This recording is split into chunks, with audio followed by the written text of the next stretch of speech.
สาธุพระอาจารย์ถืออย่างมานะอ๋อนี่บ่อ๋อใบตะดินอ๋อใบตะดินที่โยมเขาถวายให้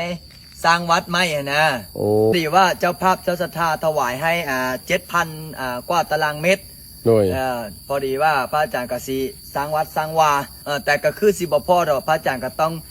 ขยายเพิ่มก็คือซื้อนั่นแหละก็สิซื้อเพิ่มออกไปเรื่อยๆโดยเก็บเล็กผสมน้อยค่อยหาค่อยเฮ็ดค่อยเป็นค่อยไปอันนี้ก็เอาไปสวดไว้ให้เจ้าภาพเจ้าศรัทธาให้เขาเจริญรุ่งเรืองเขาก็จะได้มีเงินเหลือกินเหลือใช้เหลือไว้สร้างบุญบารมีจะได้เป็นเศรษฐีใจบุญได้ทุนจะดีก็จะได้มีเงินสร้างบารมีต่อเนาะอันนี้ก็คือเจ้าภาพเจ้าศรัทธาเพื่อถวายให้แล้ว7,000 ตารางเมตรส่วนที่เหลือเดี๋ยวพระอาจารย์จะหาสายบุญมา